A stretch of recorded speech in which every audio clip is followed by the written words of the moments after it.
duwwaa tokko jechuudha maashaallah tabarakallah waan ajaa'iba bareechisaniiru neesh duwwaa tokkotti oduma hojjetee lafuma duwwaa waan ajaa namni ko waan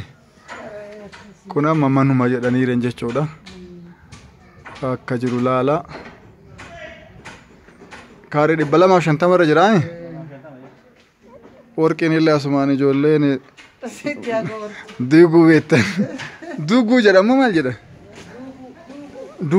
duubuu okay kuni saaloonidha moo gaadaaf saaloonidha akkaataa teessuma manaa himamee kotta gaadaadha min haa kun haga olii kifilidha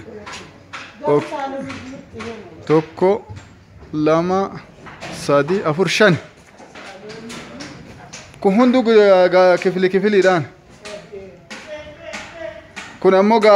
keessaan saaloonii fi gaada amma keessa kanaan akka inni maal inni afachaa balballi kuni gaadaa kufaa kophatti kun hiikaa kifiliidha kunoo yoo baname manyitaaf saaloonidha kun ammoo gaadaan keessa seenu sun maal inni innillee manyitaaf saaloonidha haa ta'u maan ta'u kun amma korniisiin isaa jiibsoonidha jechuudha waan dhumate shaaworii keessaa qaba manni fincaanii shaaworiin garamiin duuba kanaan man akkana bareedu ala nama baaftanii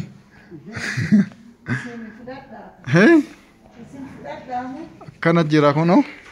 duuba tanaan shaaworiif shinti beetiin illee moo shinti beetii qofa shaaworiif jennee bal'isnee shinti beetii bal'is ajaa'iba akkaataa ijaarsaatiitu namatti tola manni kun hunduu yaa bareeda homaa guddaa dheebbaan fidu shaaworii irra hojjechuun hin danda'amaami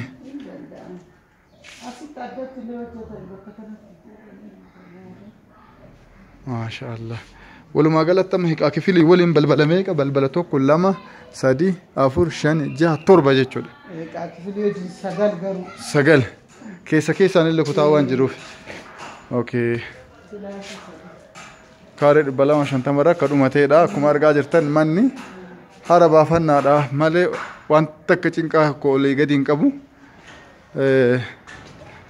warra isaatiin bitadha jennuuni